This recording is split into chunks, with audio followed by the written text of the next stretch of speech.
سيدنا وعلى آل سيدنا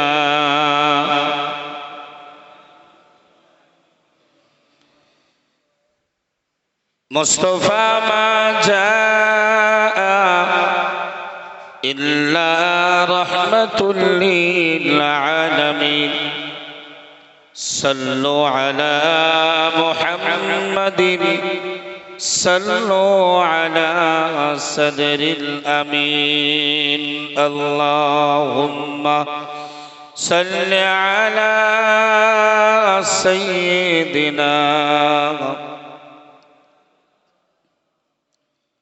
وعلى آل سيدنا مولانا محمد صلى الله عليه وسلم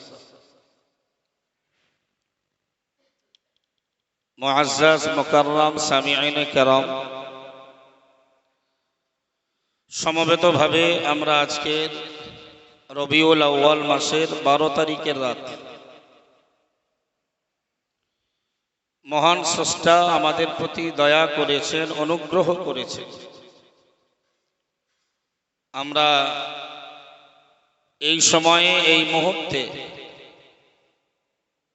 বিশ্ব নবী দিবস উপলক্ষে নবীর আদর্শ, নবীর জীবন চরিত্রের কিছু কথা বলা এবং শোনার সুযোগ পেয়েছি। সুতরাং এটা আমাদের তাকদীরে একটি ভালো সাবজেক্ট, ঠিক কি না? তো ভালো যখন নসিবে তাকদীরে কিছু পাওয়া যায়, ভালোর পরিবর্তে বিনিময়ে বান্দা আল্লাহ পাকের শুকরিয়ামূলক বাক্য পাঠ করে আল্লাহর কৃতজ্ঞতা বান্দায় পরিণত হবে। সুতরাং ঠিক আজকের নবী দিবসের পাক মুহূর্তেই আমরা আমাদের স্রষ্টা, আমাদের রব আল্লাহ পাকের শাহী দরবারে অবনত মস্তকে আমরা সবাই কৃতজ্ঞতা আদায় করার লক্ষ্যে একটিবার কালিমাতুল হামদি অশুকরি আদায় করি। বলুন আলহামদুলিল্লাহ। সবাই প্রিয় নবীর প্রতি আমরা দরুদ পড়ি, বলেন সাল্লাল্লাহু আলাইহি ওয়াসাল্লাম।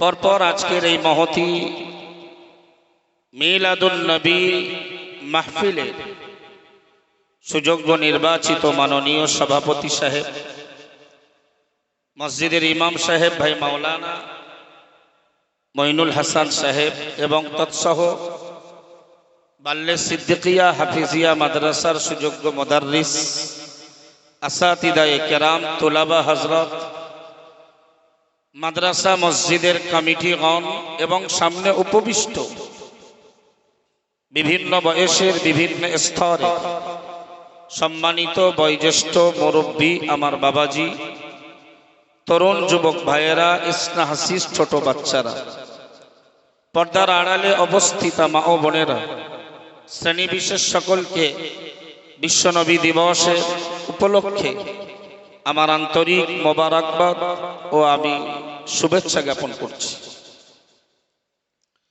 নাহমাদুহু ওয়া নুসাল্লি আলা রাসূলিহিল কারীম, আম্মা বা'দ। قال الله تعالى في كتابه لقد من الله على المؤمنين إذ بعث فيهم رسولا وقال تعالى في آية أخرى وما أرسلناك إلا رحمة للعالمين.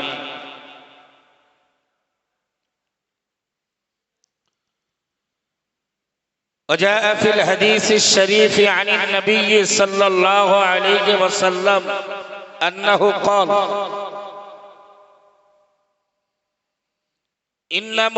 إنما بعثت معلما لمكارم الأخلاق أو كما قال عليه السلام. সাদাকাল্লাহুল আযীম ওয়া সাদাকা রাসূলুহুন নাবিয়্যুল কারীম ওয়া নাহনু আলা যালিকা মিনাশ শাহিদিন ওয়াশ শাকিরিন আলহামদুলিল্লাহি রাব্বিল আলামিন। আমরা এই রবিউল আউয়াল মাসে একটা শব্দ বাক্য ব্যবহার করি, মিলাদুন নবী, ঠিক কি না? আমরা মুজাদ্দিদুজ জামান দাদা পীর কেবলা রহমাতুল্লাহ আলাইহির যারা ভক্ত অনুসারী, আমরা আহলুস সুন্নাহ ওয়াল জামাআহ, আমরা মিলাদুন নবী পালন করি এবং এটি জায়েজ মনে করে পালন করি, ঠিক না? একদল আছে, বিশেষত আমরা আমাদের পার্শ্ববর্তী দেশ বাংলাদেশকে লক্ষ্য করলে বুঝতে পারি, মিলাদুন নবী কথা শুনলে তারা বেজার। নাউজুবিল্লাহ। মিলাদ মানেই তাদের কাছে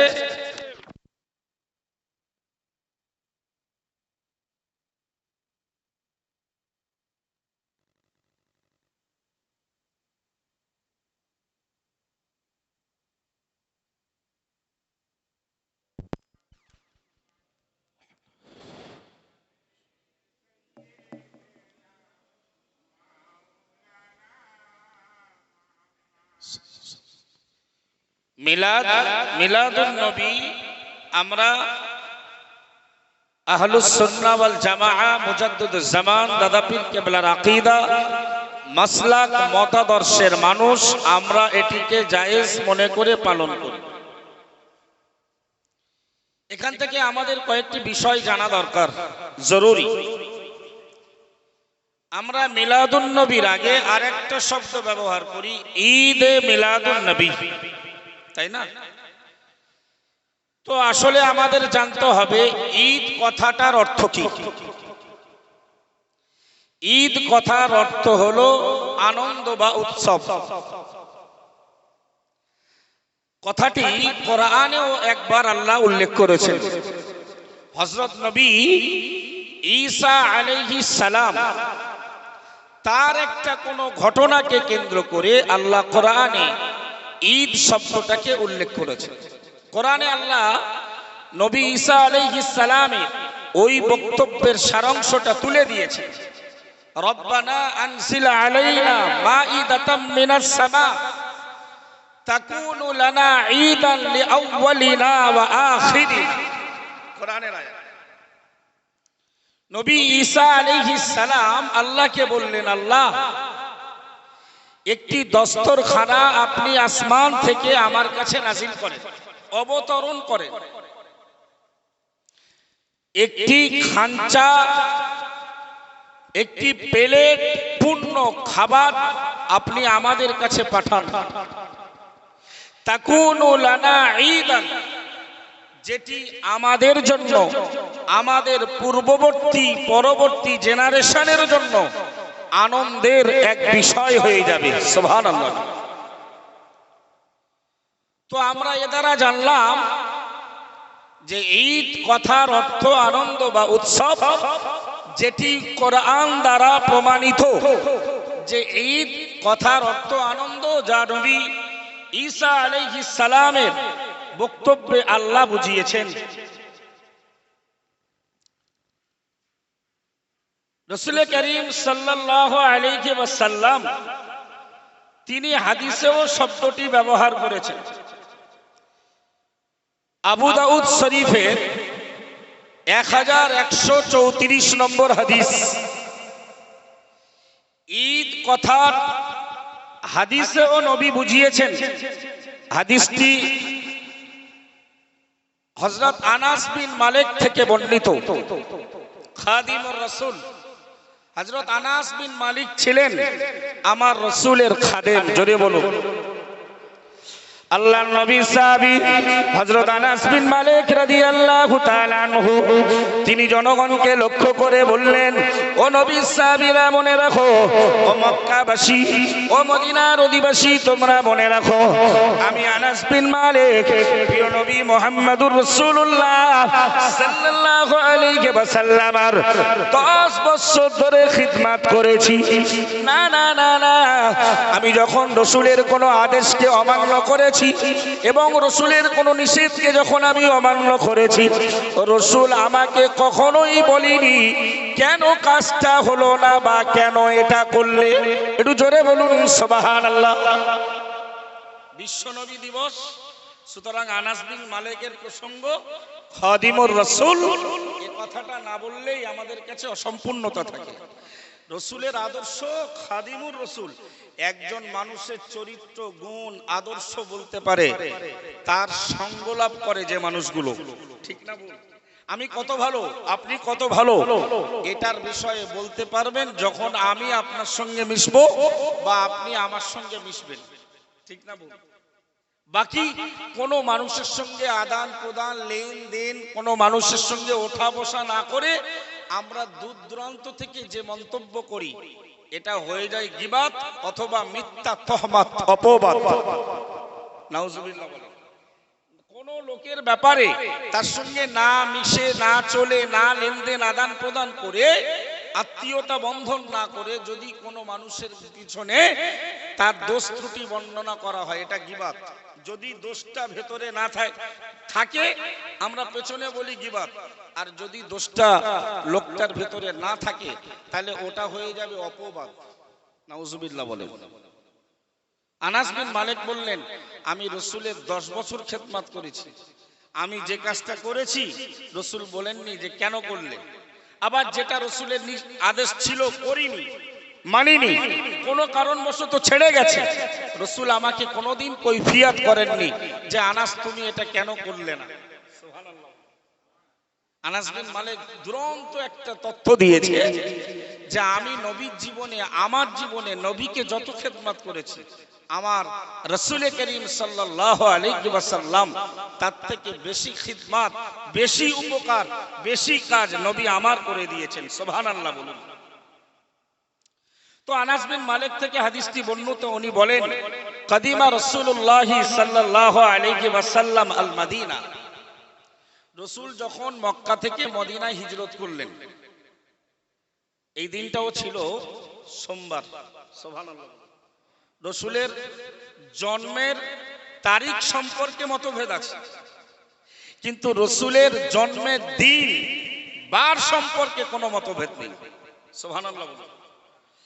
প্রিয় নবী সাহাবী হযরত আব্দুল্লাহ ইবনে আব্বাস রাদিয়াল্লাহু তাআলা আনহুমা, মুসনাদ শরীফের হাদিসে বর্ণিত রয়েছে, তিনি বর্ণনা দিলেন, উলিদা রাসূলুল্লাহ সাল্লাল্লাহু আলাইহি ওয়াসাল্লাম ফি ইয়াউমি ইসনাইন আও কামা ক্বালা আলাইহিস সালাম। আল্লাহর নবী সাহাবী হযরত আব্দুল্লাহ বিন আব্বাস রাদিয়াল্লাহু তাআলা আনহুমা বললেন, আল্লাহ পাকের নবী মুহাম্মদুর রাসূলুল্লাহ সাল্লাল্লাহু আলাইহি ওয়াসাল্লাম হুজুর তিনি সোমবার তিনি জন্ম লাভ করেছেন। সুবহানাল্লাহ। হুজুরের জন্মদিন সোমবার। অন্য হাদিসে এসেছে খরাজা মিন মক্কাতা মুহাজিরান ইলাল মদিনা ইয়াউমা ইসনাইনি আও কামা ক্বালা আলাইহি। নবী যেদিন মক্কা থেকে মুহাজির সেজে হিজরতকারী হয়ে মদিনাতুল মুনাওয়ারার পবিত্র ভূমিতে বার হয়েছিলেন, ওই দিনটাও ছিল সোমবার। সুবহানাল্লাহ। আনাস বিন মালিক থেকে হাদিসটি বর্ণিত, আবু দাউদ শরীফের 1134 নম্বর হাদিস। আমরা এখন কি শুনছি? ঈদ সম্পর্কে, তাই না? কোরআনে এসেছে, হাদিসে শব্দটা এসেছে কিনা? হযরত আনাস বিন মালিক বললেন, নবী করিম সাল্লাল্লাহু আলাইহি ওয়াসাল্লাম মদিনায় পৌঁছালেন, আর মদিনায় পৌঁছে ওয়ালাহুম ইয়াউমানে ইয়ালাবুনা ফীহিমা, নবী দেখলেন দুটো দিনে বাচ্চারা খেলাধুলা করছে, মদিনার লোকেরা বিভিন্ন খেলায় মত্ত হয়েছে। ফাকালা মা হাদানিল ইয়াউমানে, আল্লাহ নবী জিজ্ঞেস করলেন, এই দিন দুটি কিসের দিন? কলু, মদিনাওয়ালারা, মদিনাবাসীরা জবাব দিল, কুন্না নালআবু ফীহিমা ফিল জাহিলিয়্যাতি, আমরা জাহিলি যুগে, রাসূল আপনি আসার আগে, ঈসা নবী বিদায় নেবার পরে এই দিন দুটোতে খেলাধুলা করতাম। فقال رسول الله صلى الله عليه وسلم আল্লাহর নবী বললেন ইন্নাল্লাহ قد أبدلكم بهما خيرا منهما আল্লাহ তাআলা তোমাদের জন্য ওই দুটো দিনকে উত্তম দুই দিন দিয়ে পরিবর্তন করেছে, বলুন সুবহানাল্লাহ। নবী গিয়ে মদিনায় দেখলেন মদিনার লোকেরা দুটো দিন ঠেলা করে, মানে আনন্দ ফুর্তিতে মেতে ওঠে। নবী বললে এই দুটো দিন কেন তোমরা এভাবে পালন করো, আনন্দ উৎসব করো? ওরা বললেন আমরা জাহিলি যুগে এইভাবেই পালন করতাম হুজুর। আল্লাহ নবী বললেন আল্লাহ তাআলা এই দুটো দিনকে দুটো নতুন দিন দিয়ে পরিবর্তন করেছে আনন্দের জন্য, সুবহানাল্লাহ। একটা হলো ইয়াউমাল আযহা, যেদিন আমরা কুরবানি করি, যেদিন আমরা কুরবানি করি, আর একটা হলো ইয়াউমাল ফিতর, অর্থাৎ ফিতর সাদকা করার দিন, ঈদুল ফিতর তথা রমজানের পরে শাওয়ালের প্রথম তারিখে যে ঈদ আমরা পালন করি, এই ঈদের কথা বললেন হাদিসেও। তাহলে আমরা ঈদ শব্দের অর্থ পেলাম যে ঈদ মানেই আনন্দ বা উৎসব। তারা আনন্দ করতো দুদিন, সেই দুটো দিন জাহিলিয়াতে ছিল, নবীর মাধ্যমে আল্লাহ পরিবর্তন করে ঈদুল ফিতর আর ঈদুল আযহাতে পরিবর্তন করলেন। জোরে বলুন, এই দুটো মুসলমানদের জন্য আনন্দের দিন, ঠিক না? 5 দিন বছরে রোজা রাখা হারাম। লা তাসুমু ফি হাযিহিল আইয়াম, তোমরা বছরে 5 দিন রোজা রাখবে না, রোজা রাখলে গুনাহ হবে।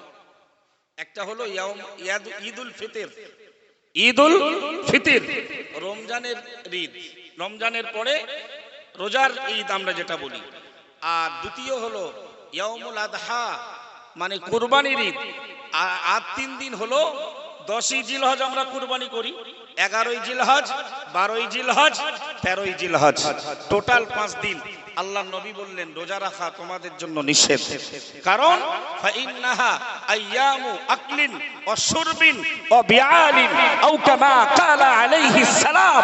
আল্লাহ নবী বললেন ওই 5 দিন তোমাদের খাদ্য খাবার দিন, তোমাদের পান করার দিন এবং তোমাদের স্ত্রী সহবাসের দিন। জোরে বলুন। তার মানে কি বোঝা যাচ্ছে? ঈদের দিন মানে খানা পিনা আনন্দের দিন। সুবহানাল্লাহ বিহামদিহি। ঈদ সম্পর্কে আর একটা লাস্ট হাদিস, বুখারী শরীফের 963 নম্বর হাদিস।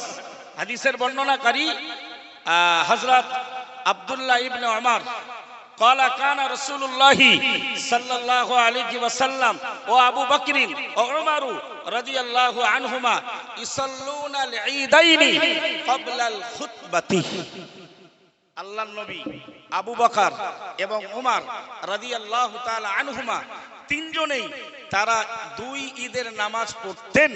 ইসাল্লুনা, নামাজ পড়তেন, আল ঈদাইনি, 2 ঈদের নামাজ, ক্বাবলাল খুতবাতি, খুতবার শুরুতে। ঈদের নামাজ আমরা কখন পড়ি? খুতবার আগে না? জুমার নামাজ পড়ি খুতবার পরে, আর ঈদের নামাজ পড়ি খুতবার আগে। নবীও পড়তেন, বিশিষ্ট সাহাবী আবু বকর হুজুর পড়তেন এবং ওমর হুজুর পড়তেন। তাহলে আমরা একাধারে বুঝলাম ঈদ কথার অর্থ আনন্দ উৎসব। ইসলামে ঈদ বলতে এটাও আনন্দ উৎসব, যা কোরআনে আল্লাহ বুঝিয়েছেন সূরা মাইদার ভেতরে এবং হাদিসে ইবনে আবু দাউদ এবং বুখারী শরীফ থেকে আমরা জানলাম ঈদ। এবার আমরা আসবো তৃতীয় কথা, মিলাদ। মিলাদ কথার অর্থ হলো জন্ম। সবাই বলুন, মিলাদ কথার অর্থ জন্ম। আর মিলাদুন নবী এই কথাটার অর্থ হলো নবী সাল্লাল্লাহু আলাইহি ওয়াসাল্লামের জন্ম। তাহলে মিলাদ মানে জন্ম, আমার আপনার যার তার জন্ম, আরবিতে কি বলুন? মিলাদ, বা জন্ম তারিখ বা জন্মস্থান বোঝায় মিলাদ। আর মিলাদুন নবী মানে নবী করিম সাল্লাল্লাহু আলাইহি ওয়াসাল্লামের জন্ম। এখন এই মিলাদ, মিলাদুন নবী, এটা নিয়েই চলছে একদল মানুষের মাঝে বিভ্রান্ত। আমাদের দেশের ছেলেপিলেরা, এরা তো ইউটিউব সোশ্যাল মিডিয়ার ছেলে, এরা বাংলাদেশের বক্তার বক্তব্য শুনলো যে মিলাদুন নবী নাজায়েজ, বেদাত। যেই বেদাত শব্দটা শুনলো, বা দাল আইন তা, এই 4 অক্ষর বিশিষ্ট একটি শব্দ, যার শাব্দিক অর্থ হলো বেদাত, কথার অর্থ হলো নব্য উদ্ভূত মানে নতুন করে যা সৃজিত, যা রাসূলের পিরিয়ডে ছিল না। কিতাবের ভাষায় এসেছে ইহদাসু মা লাম ইয়াকুন ফি আহাদি রাসূলিল্লাহি সাল্লাল্লাহু আলাইহি ওয়াসাল্লাম, রাসূলের যুগে যা ছিল না এমন কিছু নতুনত্ব যদি প্রচারিত হয়, উদ্গত হয়, তাহলে সেটি ইসলামী শরীয়তে বেদাত। বলবেন এখন যে মাদ্রাসায় বসে মিলাদুন নবী জলসা পালন করছেন, মিলাদুন নবী যদি বেদাত হয়, এই মাদ্রাসাও বেদাত, কারণ এটিও রাসূলের পিরিয়ডে ছিল। এক্ষুনি এশার নামাজ পড়ে এসেছেন যে মসজিদে, ওই মসজিদও বেদাত হয়ে যাবে যদি মিলাদুন নবী বেদাত হয়, কারণ ওই মসজিদও রাসূলের পিরিয়ডে ওই রকম মসজিদ ছিল। কত সুন্দর কারুকার্য খচিত, এত সুন্দর সাজানো গোছানো মসজিদ ছিল না। ছিল কি? তাহলে এটা তো রাসূলের পিরিয়ডে ছিল না।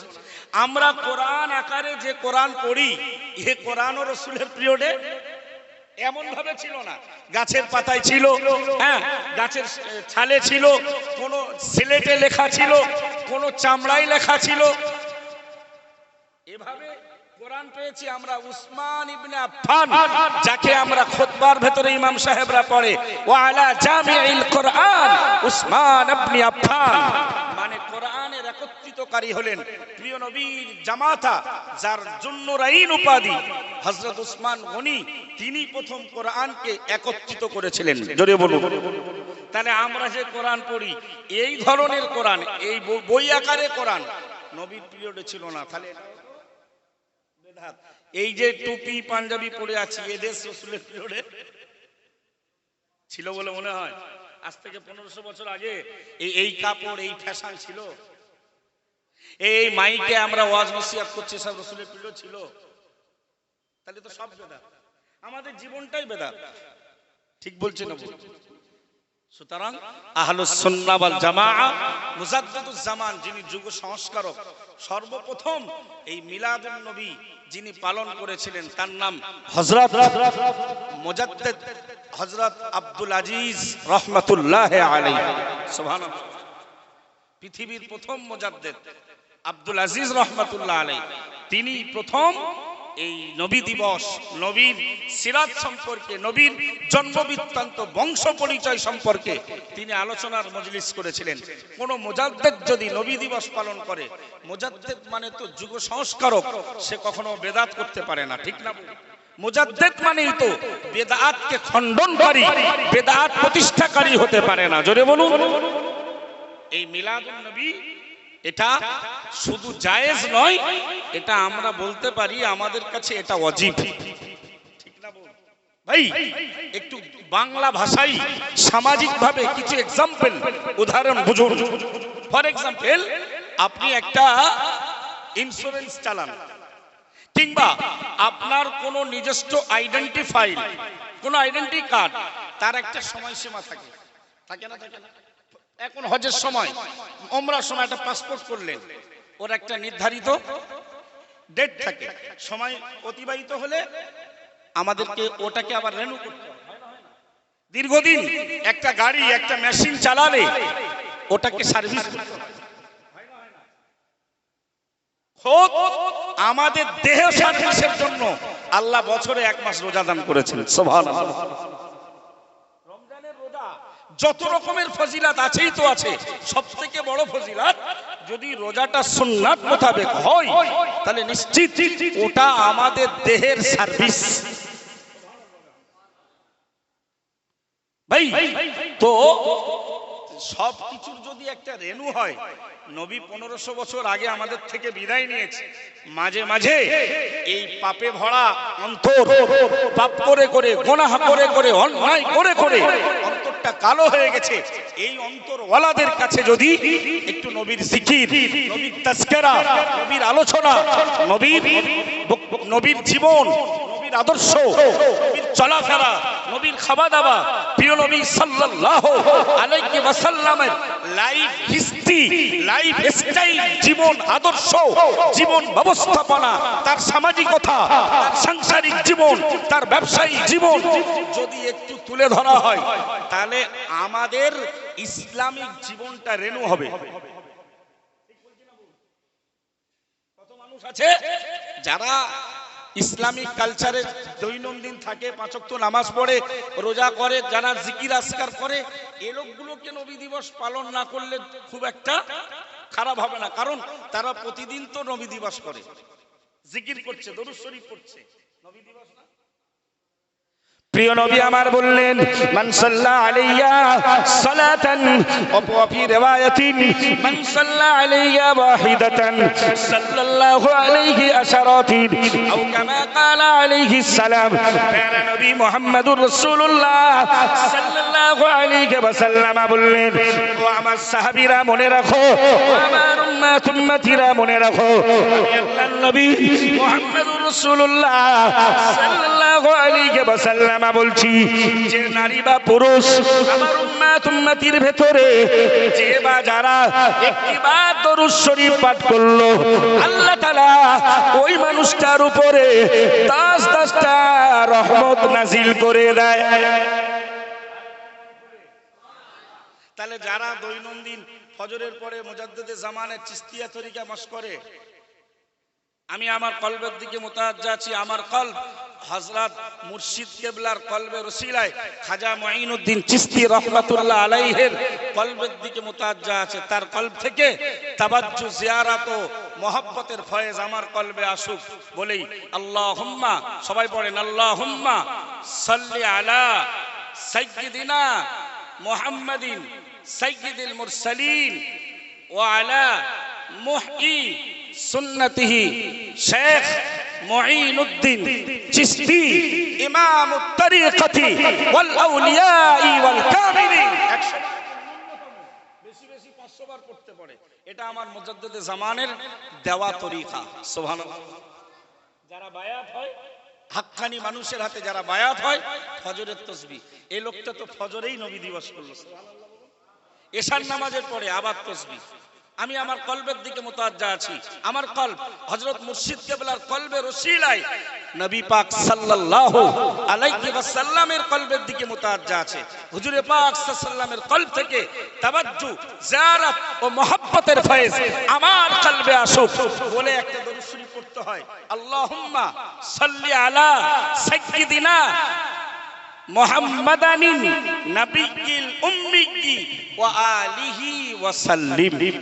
লোকটা ফজরেও দরুদ শরীফ পড়ে, আল্লাহর নবী মিলাদুন নবী করলেন, আবার এশাতেও দরুদ শরীফ পড়লেন। যদি বলি যারা ইসলামের ভেতরে থাকে, নিয়ম কানুন মেনে চলে, তাদের খুব একটা নবী দিবস যদি তারা নাও পালন করে, তাদের প্রতিনিয়ত তাদের ইসলামিক জীবন রেনু হয়।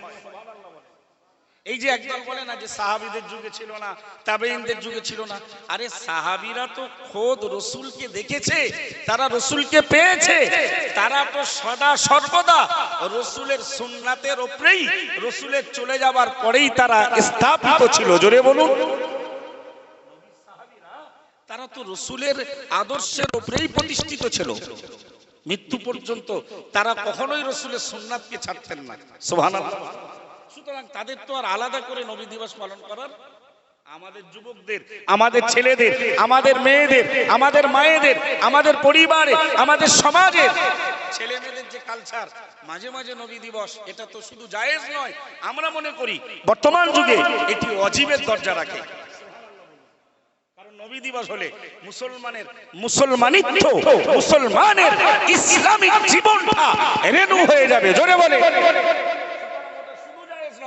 আমরা আহলুস সুন্নাহ ওয়াল জামাআহ মুজাদ্দিদুল জামান দাদা পীর কেবলার ভক্ত অনুসারী, আমরা এটাকে অপরিহার্য মনে করি। আল্লাহ আমাদের এই নবী প্রেমকে কবুল করুক, বলুন আমিন। তবে একটা হক কথা বলবো, কষ্ট নেবেন না, নবী প্রেম কিন্তু বছরে একদিন হয় না। আশিকে রাসূল বলে যদি আমাদের দাবিদার হতে হয়, নবীর প্রেমিক বলে যদি আমাদেরকে প্রমাণ করতে হয়। তাহলে শুধু এই একদিন নবী দিবস হবে, আমরা সেজে গুজে আসবো, একটু হুজুরের বক্তব্য শুনবো, খিচুড়ি খাবো, তাবারুক খাবো, চলে যাব, এতে কিন্তু নবী প্রেম হয় না। নবী প্রেমের সব থেকে বড় রাস্তা, বড় মাধ্যম, বড় পন্থা হলো ইকামাতুস সালাহ, নামাজ প্রতিষ্ঠা। নামাজ প্রতিষ্ঠা করলে সব থেকে বড় নবী প্রেম হওয়া যায়। নামাজ পড়লে হাদিসে এসেছে নামাজি আল্লাহর রাসূলের সঙ্গী হয়ে যাবে জান্নাতে। সুবহানাল্লাহ। সুতরাং আজকের নবী দিবস আমরা পালন করছি, সাথে সাথে মাথায় রাখতে হবে আমার দৈনন্দিন জীবনে নামাজ আদায় করতে হবে। আল্লাহ আমাদের তৌফিক দেন, বলুন আমিন। ভাই আলোচনা হারিয়ে ফেলবো। আমাদের আলোচনা ওমা আরসালনাকা ইল্লা রাহমাতাল লিল আলামিন। এই আয়াতটা আপনারা বক্তাদের মুখ থেকে শুনে অনেকে যারা আলেম আছে, আমার ভাই মাওলানা আব্দুর রহিম সাহেব আছে, উনি আমার ক্লাসমেট, আমার থেকে একটু সিনিয়র, একই মাদ্রাসা আমরা পড়েছি, মেজর হুজুর কেবলার মাদ্রাসা, তেতুলিয়া, আবু জাফরিয়া, সিদ্দিকিয়া, খারিজিয়া মাদ্রাসা। আমি তখন সংগঠনও বুঝতাম না, এই এলাকাও চিনতাম না। উনি যে বছর মাওলানা হয়, আমি আব্দুর রহিম ভাইয়ের বাড়িতে এসেছিলাম আমন্ত্রিত হয়ে। আমাদের ভাই মাওলানা মঈনুল হাসান সাহেব আছেন, আপনাদের ইমাম সাহেব। তো আলেমরা বুঝবেন, মাদ্রাসার হুজুররা আছেন, কিন্তু সাধারণ লোকে এই আয়াতটা কিন্তু অনেকেই মুখস্থ করে ফেলেছেন। ওমা আরসালনাকা, সবাই বলুন ওমা আরসালনাকা ইল্লা রাহমাতাল লিল আলামিন। আমি সম্ভবত মেজর হুজুর কেবলা রহমাতুল্লাহ আলাইহির সুযোগ্য বড় সাহেবজাদা পীর আল্লামা সাইফুদ্দিন সিদ্দিকী রহমাতুল্লাহ আলাইহি, ওনাকে বারবার দোয়ার ভেতরে এই আয়াতটা পড়তে দেখতাম। উনি বলতেন, আল্লাহ আপনি যদি এই আয়াতটা নাযিল না করতেন, আল্লাহ এই আয়াতটা যদি আপনি নাযিল না করতেন, ওমা আরসালনাকা ইল্লা রাহমাতাল লিল আলামিন, আমরা উম্মতেরা বুকটা তরফে তরফে মারা যেতাম। আল্লাহ ওই আয়াতের ভেতরে কোরআন শরীফের 17 পারার সূরাতুল আম্বিয়া, ওই আয়াতের ভেতরেই মহান আল্লাহ বললেন ওমা আরসালনাকা ইল্লা রাহমাতাল লিল আলামিন। ও নবী মুহাম্মদুর রাসূলুল্লাহ সাল্লাল্লাহু আলাইহি ওয়াসাল্লাম, আমি আল্লাহ তাআলা তোমাকে জগৎবাসীর জন্য রহমতের ভান্ডার বানিয়ে পাঠিয়েছি। রসুল আমাদের জন্য রহমতের ভান্ডার। সেই রসুলের নাকি জীবন, সেই রসুলের আদর্শ, সেই রসুলের চরিত্র নিয়ে বর্ণনা করলে বেদাত, বেদাত যা ছিল না সব বেদাত, কিন্তু বেদাতের ধারা আছে, আল বেদাতুল হাসানা আল বেদাতুস সাইয়্যিয়া। এই নবী দিবস করে আমরা তো মাতন করছি না, আমরা তো শোক পালন করছি না, আমরা নবী দিবসের মাধ্যমে জাতিকে নবী প্রেম, নবীর মহব্বত, নবীর আদর্শ, নবীর চলাফেরা, নবীর জীবন আমরা বৃত্তান্ত আলোচনা করে জাতিকে সজাগ করি, নিজেরা সজাগ হই। আল্লাহ আমাদেরকে এই দিনগুলোতে নবীর সিরাত শুনে, নবীর চরিত্র শুনে তার মতন করে চরিত্র গঠন করা তৌফিক দেন, বলুন আমিন। তাহলে আমরা সূরা আম্বিয়ার আয়াত থেকে কি বুঝলাম? নবী আমাদের জন্য রহমতের ভান্ডার। শুধু আমাদের মানে ঈমানদারদের জন্য নয়, নবী দুনিয়াতে কাফেরদের জন্য রহমত। সুবহানাল্লাহ। কোরআনের অন্য একটি আয়াতে মহান আল্লাহ জানিয়েছেন ওমা কানাল্লাহু লিউআযিবাহুম ওয়া আনতা ফীহিম।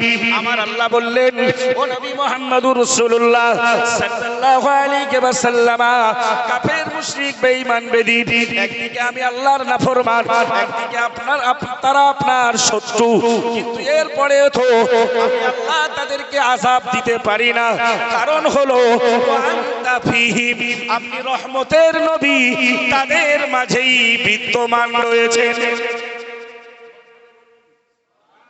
ওরা আমার বিরুদ্ধে মূর্তিকে পূজা করে, চন্দ্রকে নমস্ত করে, আমি ওদেরকে মুহূর্তের ভিতরে গুটিয়ে দিতে পারতাম, বংশ নির্বংশ করে দিতে পারতাম। ওরা, তুমি ওদেরকে ভালো কাজের দাওয়াত দাও, তোমাকে গালমন্দ করে, তোমাকে পাগল বলে, তোমাকে দেওয়ানা বলে, তোমাকে শায়ের বলে, কবি বলে, জাদুকর বলে, আমি পারলে মুহূর্তের ভেতরে শায়েস্তা করে দিতে পারতাম।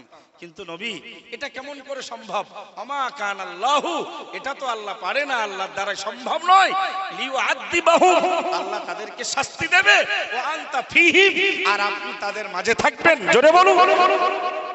আপনি ওদের মাঝে আছেন বলে আমি ওদেরকে শাস্তি দিতে পারছি না। তার মানে নবী রহমতের নবী, শুধু মোমেনের জন্য নয়, মোমেনার জন্য নয়, কাফের মুশরিকের জন্য নবী রহমত। জোরে বলুন। যে কারণে তারা আযাবের হাত থেকে বেঁচে যাচ্ছে। ওই নবী প্রেম আমাদেরকে শুধু নবী দিবস পালন করে উদযাপিত করলে হবে না।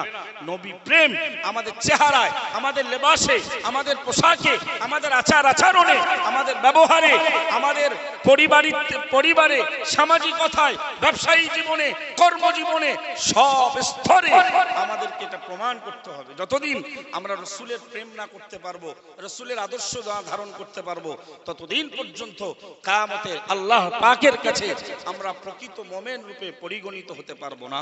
আল্লাহ আমাদের তৌফিক দান, বলুন আমিন। এ দেখেন সাহাবীরা আল্লাহর নবী একদিন ওযু বানাচ্ছেন, বর্তনে পানি নিয়ে ওযু করছেন। সচরাচর কি হয়, ওযু করলে দেহ থেকে ওযুর পানি টোপে টোপে পড়ে।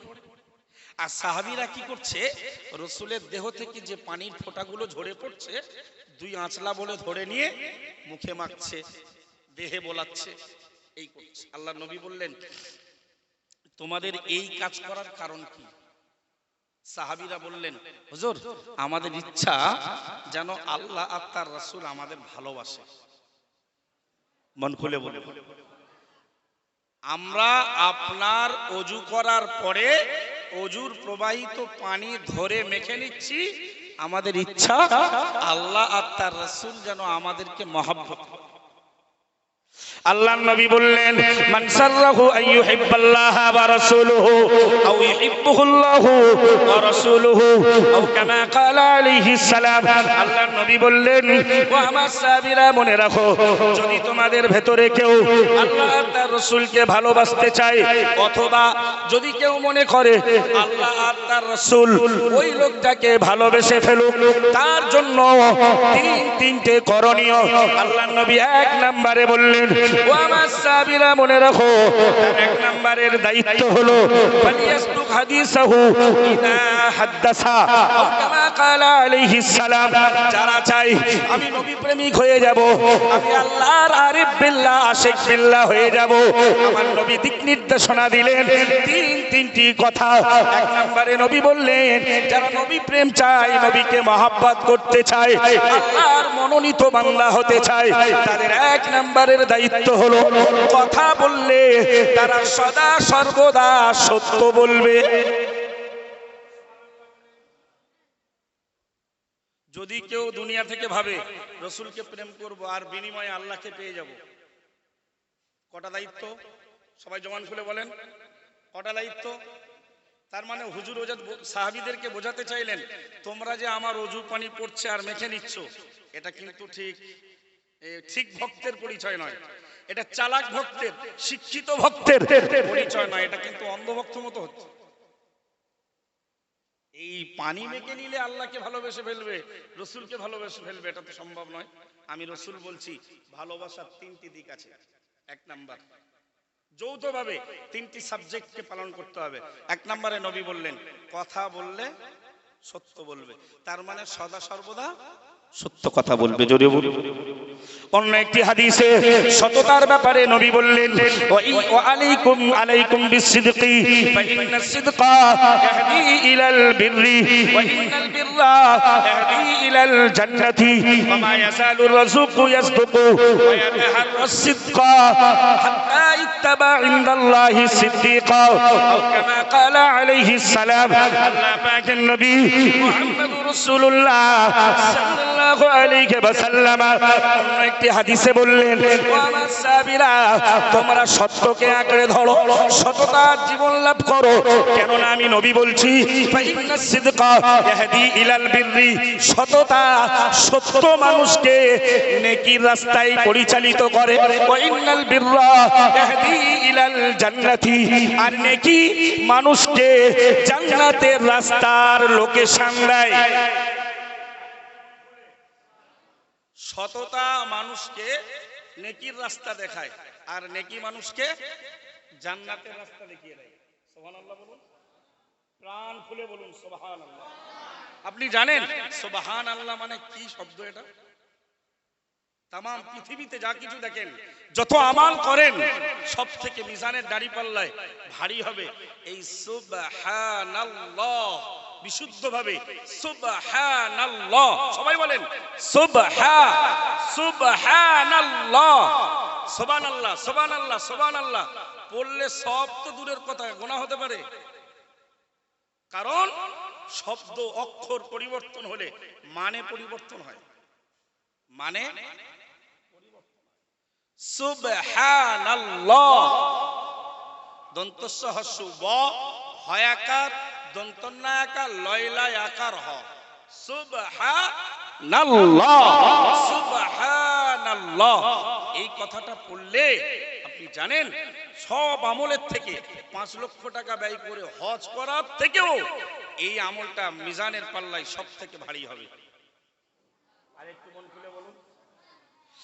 হাদিস শরীফে এসেছে আল্লাহর নবী বললেন মান ক্বালা সুবহানাল্লাহি কুরিসাত লাহু, আল্লাহ পাকের নবী বললেন ও আমার সাহাবীরা মনে রাখো, যে লোকটা একবার সুবহানাল্লাহ পাঠ করলো, যে লোকটা একবার সুবহানাল্লাহ জবান দিয়ে উচ্চারণ করলো, না না না কুরিসাত লাহু ফিল জান্নাতি আও কামা ক্বালা আলাইহিস সালাম, ওই লোকটার জন্য জান্নাতের ভিতরে একটা গাছ লাগিয়ে দেওয়া হয়। একটু সবাই আগিয়ে আসবেন, সামনের দিকে ফাঁকা ফাঁকা জায়গাটা একটু শর্ট, বর্ষার কারণে একটু সবাই আগিয়ে আসেন। দরুদ শরীফ আল্লাহুম্মা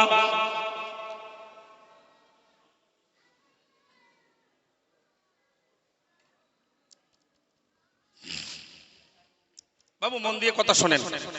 সুবহানাল্লাহ পড়লে আল্লাহ জান্নাতে একটা আমাদের জন্য জান্নাতি গাছ লাগিয়ে দেয়। সুবহানাল্লাহ ওয়া বিহামদিহি। ওই গাছ বাড়তেই থাকে বাড়তেই থাকে। আর আপনারা সবাই জানেন জান্নাতের জমিন উর্বর জমিন, ঠিক না বল? দুনিয়ার যে জমিন উর্বর হয় সেই জমিনের চারা, সেই জমিনের গাছ, সেই গাছের ফল আদি অনেক বেশি হয় এবং সুন্দর হয়, মজাদার হয়। তো আমরা যদি দুনিয়ায় সুবহানাল্লাহ পড়ি জান্নাতে গাছ লাগানো হবে।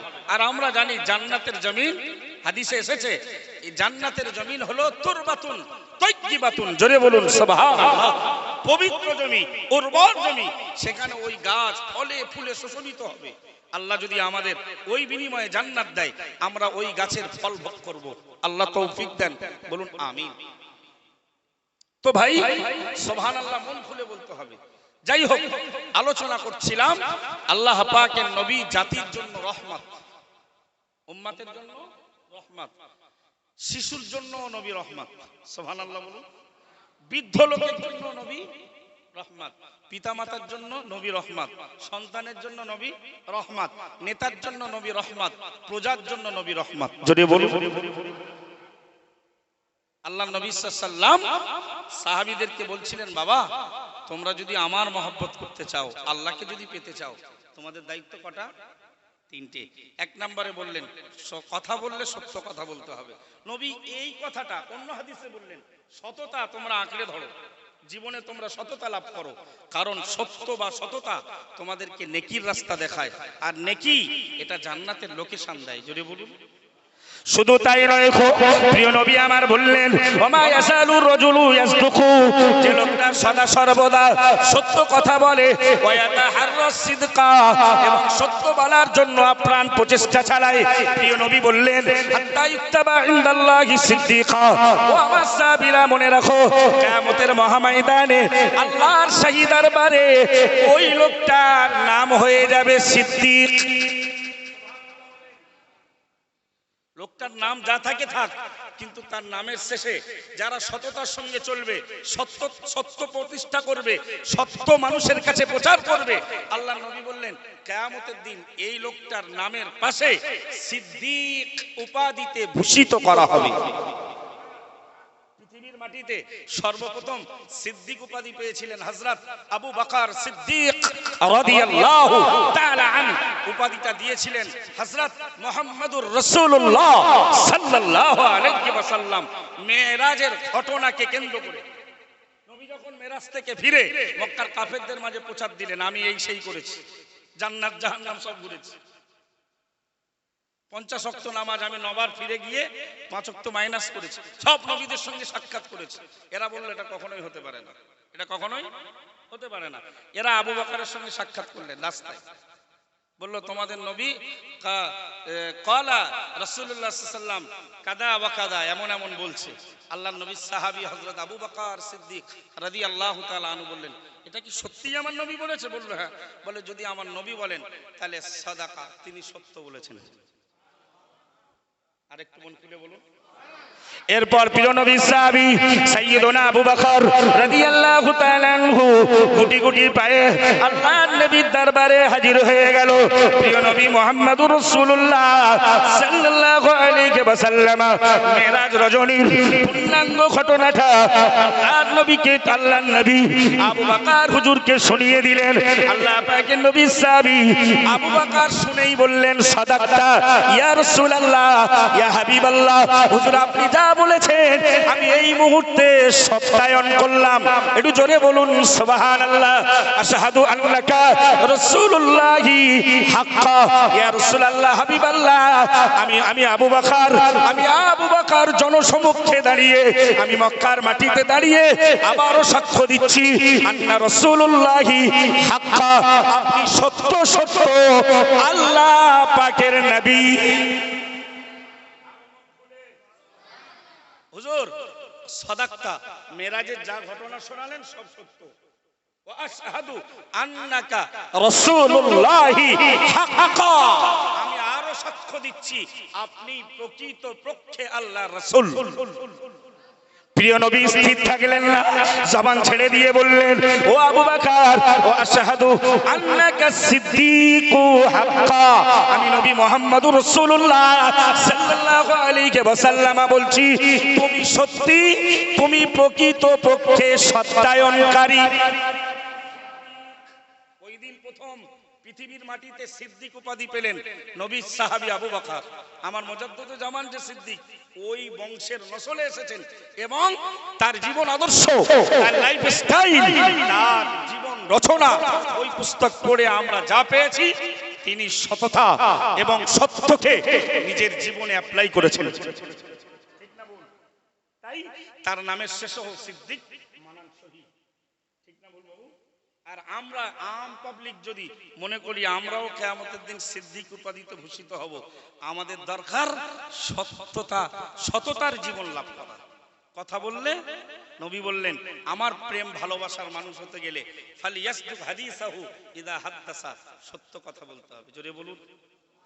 প্রিয় নবী সাহাবীদের বললেন, ও আমার সাহাবীরা, ও আমার উম্মতিরা, যদি আমাকে মহব্বত করতে হয়, আমার মাধ্যম দিয়ে যদি আল্লাহর সন্তুষ্টি আর রেজামন্দি হাসিল করতে হয়, আমাদের 2 নম্বরের দায়িত্ব হলো ওয়ালিওয়াতি আমানাতাহু ইদা তুমিনা আও কামা ক্বালা আলাইহিস সালাম। প্রিয় নবী বললেন, দ্বিতীয় নম্বরের দায়িত্ব হলো আমানাতের মাল থাকলে ওটা দায়িত্ব সহকারে আদায় করা। ওটা দায়িত্ব সহকারে পূরণ করা, তাহলে সে রাসূলের মহব্বত পাবে, আশিকে রাসূল হবে, আরিফ বিল্লাহ হয়ে যাবে। যদি বলুন, আল্লাহ ওয়ালারা তো তারা এই জীবন লাভ করেছিলেন, তারা সততার ব্যাপারে ছিল যথেষ্ট সজাগ সচেতন এবং আমানতের ব্যাপারে ছিল তারা খবরদারি।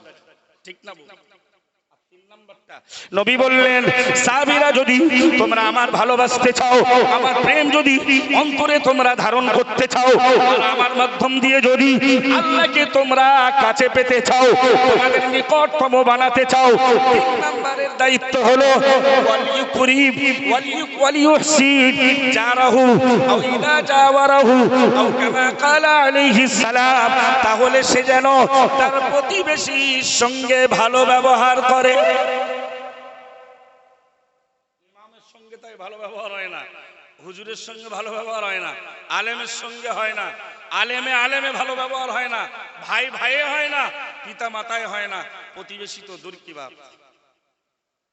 নবী দিবস সার্থক হবে 3টে সিদ্ধান্তকে মাথায় নিয়ে যেতে হবে ইনশাআল্লাহ। বলেন 1 নাম্বার, বলুন আর মুখস্থ করুন, সততার জীবন লাভ করতে হবে। সততা 1 নাম্বার, বলুন সততা। 2 নাম্বার আমানতদারি, 2 নাম্বার আমানতদারি, 3 নাম্বার প্রতিবেশীর সঙ্গে ভালো ব্যবহার। দুরন্ত একটা আমানত।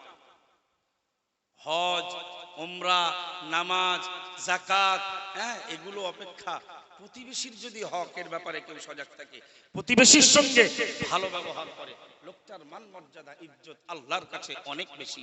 যদি বলুন আল্লাহর নবী অনেকটি হাদিসে বললেন, ওগো আমার সাহাবীরা, ও আমার মা, ও আমার সাহাবীরা, আমার উম্মতিরা মনে রাখো, আল্লাহ পাকের ফেরেশতা জিবরাইল আমিন আলাইহিস সালাম ইউসিনি বিল জাররি, প্রতিবেশীর ব্যাপারে আমাকে এত ওসিয়াত করতো, প্রতিবেশীর ব্যাপারে আমাকে এত উপদেশ শোনাতো, আমি আল্লাহর নবী হাত্তা তানান্তু আন্নাহু সাইওয়ারিতুহু আও কামা ক্বালা আলাইহিস সালাম, আল্লাহ পাকের প্রিয় নবী মুহাম্মদুর রাসূলুল্লাহ সাল্লাল্লাহু আলাইহি ওয়াসাল্লাম বললেন, আল্লাহর ফেরেশতা জিবরাইল আমিন আলাইহিস সালাম মেসেঞ্জার বার্তাবাহক আমার কাছে এসে প্রতিবেশীর ব্যাপারে আমাকে এত সচেতন করত, নবীকে এত সজাগ করত, নবীকে এত সাবধান করত, হাত্তা দলান্তু, আমার মনে মনে মনে মনে চিন্তা শুরু হয়ে গেল, আল্লাহু সাইয়্যিতুহু, মনে হয় প্রতিবেশীরাও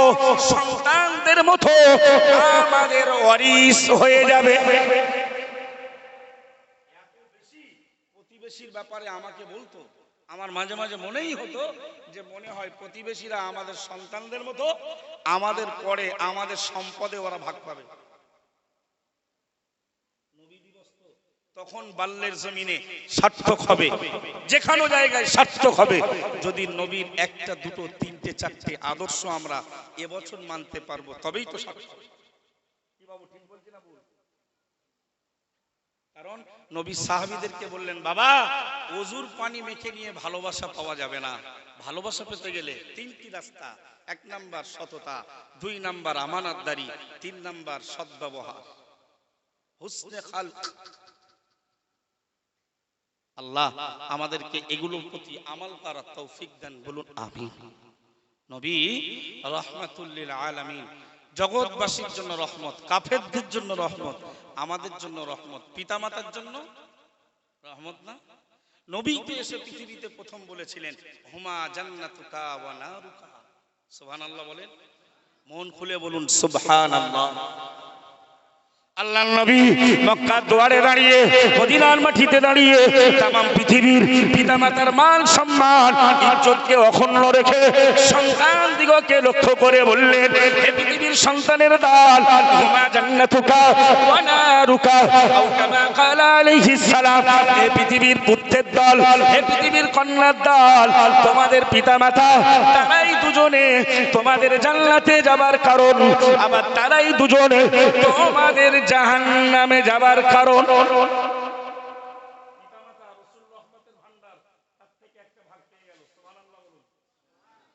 পিতামাতা রসুল যে রহমতের ভান্ডার, তার থেকে একটা ভাগ পেয়ে গেল। ঠিক না ভুল বাবু?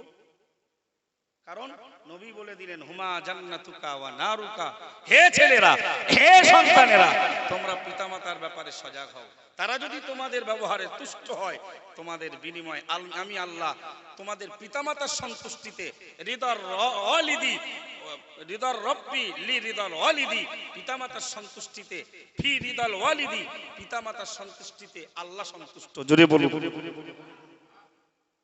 এবং আল্লাহ নিজের ইবাদত করার পরেই বললেন, পিতামাতার প্রতি তোমরা, কোরআন শরীফের 15 পারা 3 পৃষ্ঠা, সূরার নাম সূরাতুল বানি ইসরাঈল, অন্য জায়গায় এসেছে সূরার নাম সূরাতুল ইসরা, মানে রাতারাতি ভ্রমণ করা।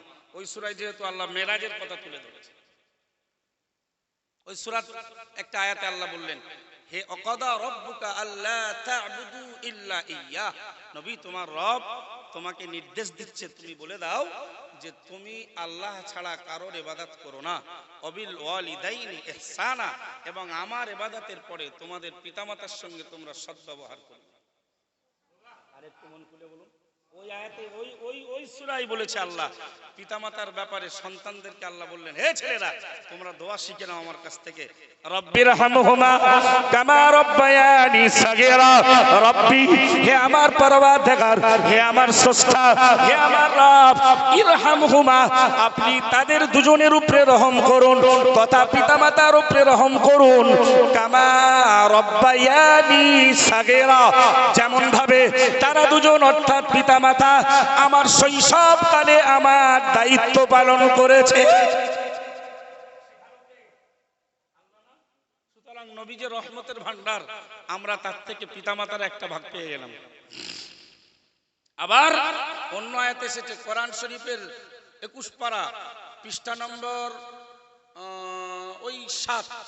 9, আল্লাহ পৃষ্ঠা 11 সূরার নাম সূরা লোকমান, দুরন্ত আয়াত। আল্লাহ বলেছেন আনিশকুর লি ওয়ালি ওয়ালি দাইকা, সুবহানাল্লাহ। ওখানে ইবাদতের পরে বলল পিতামাতার ব্যাপারে সদ্ব্যবহার করো, আর সূরা লোকমানে আল্লাহ বলছে আনিশকুর লি, আমার কৃতজ্ঞ বান্দা হও, ওয়ালি ওয়ালি দাইকা, এবং আমার কৃতজ্ঞতা আদায় করার পরে পিতামাতার কৃতজ্ঞ সন্তানে পরিণত হও।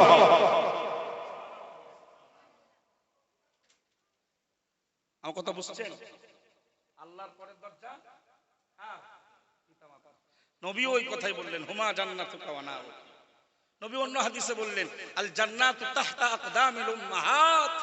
হে পৃথিবীর সন্তানেরা, জান্নাত কাবার চৌকাঠে পাওয়া যায় না, মসজিদের দুয়ারে পাওয়া যায় না। কাবার তোমাদের জান্নাত যদি সন্ধান করতে হয়, তোমাদের মায়ের পদতলে তোমাদের জান্নাতের লোকেশন। সুবহানাল্লাহ। ভাই, যারা খেটে দিন মজুরি করে খান, অনেক কষ্ট পান যে আমার এত কষ্ট, আমার জীবনে অভাব বলে অনেক সময় আমরা আল্লাহকে দায়ী করি, আল্লাহকে আমরা আসামি বানাই। নাউজুবিল্লাহ বলেন, সবাই নাউজুবিল্লাহ বলেন। আমরা অনেক সময় বলি যত অভাব, যত বিপদ, যত মুসিবত সব আমার উপরে। ঠিক এরকম বলি তো আমরা? কখনোই বলবেন না, কারণ গরিব গুরাবা এতিম অবস্থাটা আল্লাহর কাছে কিন্তু অনেক মনোনীত। নবী পৃথিবীর শ্রেষ্ঠ মহামানব। আজকে তাম বিশ্ব ধরে রবিউল আউয়াল মাসে নবী দিবস করছে না? হ্যাঁ, তাহলে নবী তো বিশ্বের শ্রেষ্ঠ মানুষ। এরপরেও নবীকে আল্লাহ বলছে আলাম ইয়াজিদকা ইয়াতীমান ফাআওয়া। নবী, আমি আল্লাহ কি তোমাকে এতিম রূপে পাইনি? ফাআওয়া, এরপরে কি আমি তোমাকে আশ্রয় দেইনি? সুবহানাল্লাহ। তাহলে নবী কি ছিলেন? এতিম, অসহায়। সুতরাং আমরা যদি এতিম, দুস্থ, অসহায়, বিপদগ্রস্ত হই, তাহলে নো টেনশন, নবীর কাতারেই আমাদের নাম থাকছে। ঠিক না ভুল? নবী সাহাবীদেরকে বললেন, জানো সাহাবীরা পৃথিবীর ভেতরে সবথেকে বিপদগ্রস্ত কারা? সাহাবীরা বললেন হুজুর আমরা যা জানি তার থেকে ভালো আপনি জানেন। নবী বললেন আল আম্বিয়া, নবীরা সবথেকে পৃথিবীতে বিপদের সম্মুখীন। তারপরে কারা জানো নবীদের ভেতরে কারা? আল্লাহ নবী বললেন নবীদের ভেতরে সবথেকে বেশি বিপদের সম্মুখীন আমি মুহাম্মদুর রাসূলুল্লাহ সাল্লাল্লাহু আলাইহি ওয়াসাল্লাম। এরপরে পৃথিবীর কোন মানুষের বিপদ আপদ টেনশনে আর কোনো পারিশান হওয়ার, দুঃখিত হবার কোনো জায়গা নেই। আল্লাহ নবী প্রায় দোয়া করে আল্লাহকে বলতেন রব্বি আহিনি মিসকিনা ওয়া আমিতনি মিসকিনা ওয়াহশুরনি ফি জামারাতিল মাসাকিন আও কামা ক্বালা আলাইহিস সালাম। আল্লাহ পাকের নবী মুহাম্মদুর রাসূলুল্লাহ সাল্লাল্লাহু আলাইহি ওয়াসাল্লাম পৃথিবীর মাটিতে দুস্থ, অসহায়, গরিব গুরাবাদের সান্ত্বনা দেওয়ার জন্য বারবার আল্লাহকে দোয়া করে বলতেন, মোনাজাতের ভেতরে বলতেন রব্বি, হে আমার রব, আহিনি মিসকিনা, আমি মুহাম্মদুর রাসূলুল্লাহ সাল্লাল্লাহু আলাইহি ওয়াসাল্লাম, আল্লাহ আপনি আমাকে যতদিন বাঁচিয়ে রাখবেন, আল্লাহ আমাকে মিসকিন করে বাঁচিয়ে রাখবেন। চিন্তা আছে? নবীর দোয়া এতিম, মিসকিন, গরিব, দুস্থ, অসহায়কে সান্ত্বনা দেওয়ার জন্য আল্লাহ তোমার নবী মুহাম্মদকে যতদিন আপনি বাঁচাবেন, মিসকিনান, মিসকিন হালাতে, অভাবগ্রস্ত অবস্থায়। ওটা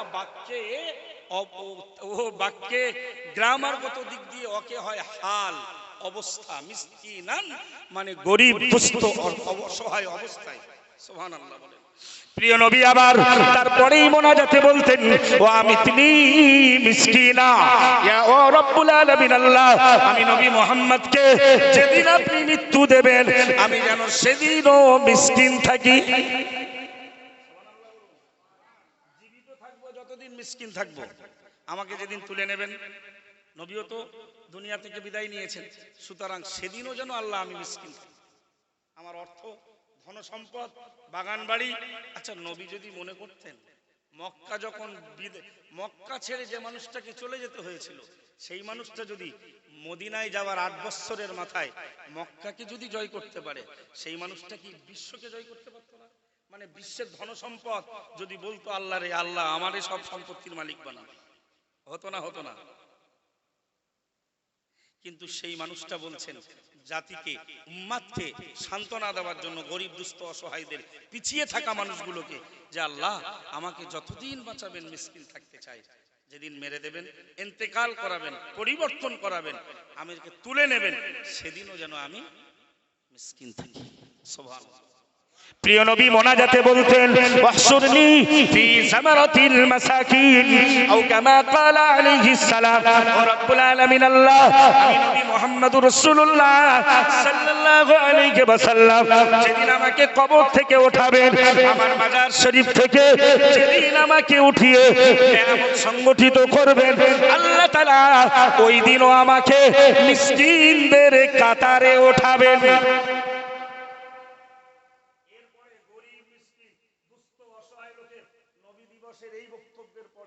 আর কি কোনো দুঃখ নেওয়ার জায়গা আছে? পিছিয়ে পড়ার জায়গা আছে? হতাশ হওয়ার কোনো জায়গা আছে? কারণ নবীর বক্তব্য, বেঁচে থাকবো মিসকিন, ইন্তেকাল করব মিসকিন, কিয়ামতের দিন আল্লাহ আমার ওঠার আশা মিসকিনদের কাতারে, আপনি তাই করবেন, জোরে বলুন। আর এটাই হাদিসে প্রমাণিত। আর রাসূল করিম সাল্লাল্লাহু আলাইহি ওয়াসাল্লাম হাজার হাজার লক্ষ লক্ষ কোটি কোটি মিসকিন উম্মতদের মাঝখানেই তিনি নেতৃত্ব করবেন। সম্পদের লোভে, ঘরবাড়ি বানানোর ক্ষেত্রে, ছেলেমেয়ের সুখের জন্য আপনি বিভিন্ন রকম অন্যায় পথ গ্রহণ করছেন, আর ভাবছেন নবী আমার আখিরি নবী রহমাতুল লিল আলামিন, তিনি আমার সুপারিশ করে দেবে। শাফিন মুজনিবিন ऐसा नहीं चलेगा। সাহাবীরা ওযুর পানি মেখে নিচ্ছিল ভালোবাসা পাওয়ার জন্য, আল্লাহর নবী বলল ऐसा नहीं करना चाहिए। যদি মহব্বত পেতে হয়, সততা, আমানতদারিতা আর মানুষের সঙ্গে সদ্ব্যবহার। আমার কথা বুঝছেন? কষ্ট নিচ্ছেন? বুঝতে অসুবিধা হচ্ছে? নবী দিবস তো সার্থক হবে যদি নবীর কিছু আদেশ মানতে পারি, নিষেধ যদি ছাড়তে পারি। আল্লাহ কোরআনে স্পষ্ট বলেছে, মা আতাকুমুর রাসূলু ফাখুযুহু, যা নবী তোমাদের কাছে নিয়ে এসেছে তোমরা সেইটা আঁকড়ে ধরো, সেটাকে তোমরা মান্যতা দাও।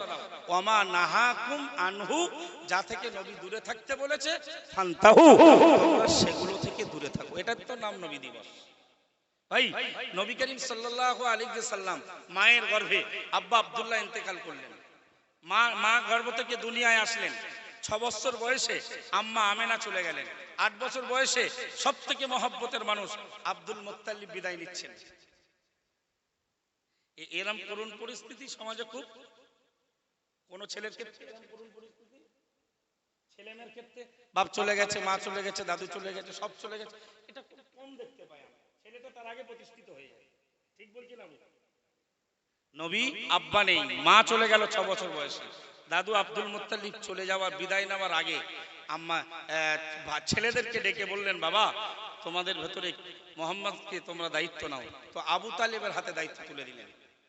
আবু তালেবের হাতে দায়িত্ব তুলে দিলেন নবীর চাচা আবু তালেব হযরত আলী হুজুরের আব্বা আবু তালেব। নবীর বয়স যখন 13 বছর। কত বছর?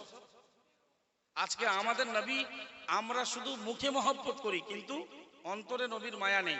নবীর মায়া যদি থাকতো, কোন লোক এই বন্ধন লোনের আওতায় যেতে পারত?